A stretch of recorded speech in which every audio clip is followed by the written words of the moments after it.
આજે આખા દેશમાં આ મસાલ સરઘસ કાઢીને અમે ઇન્ડિયા ગઠબંધનના બધા જ નેતાઓએ એકજૂટ થઈને જે અવાજ ઉઠાવ્યો છે કે ભાજપની સરકાર એ ચોરીના વોટથી સરકાર બનેલી છે અને બહુ બોગસ વોટો, જ્યાં એક એક ઘરમાં 80 મતદારો રજીસ્ટર કરીને, એટલા બધા બોગસ વોટો રજીસ્ટર કરીને એ બધા વોટ જ્યારે છેલ્લે એમના ઉમેદવારની તરફે પડે એમ કરીને ચૂંટણી જીત્યા છે.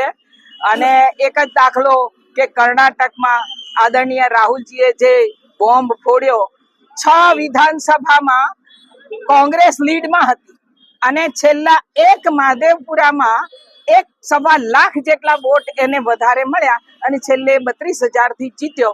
અને એ આખું સર્વૈયું કાઢ્યું, એમાં એક રૂમમાં 286-80 વોટ એવા બધા જે વોટ બોગસ રજીસ્ટર થયેલા.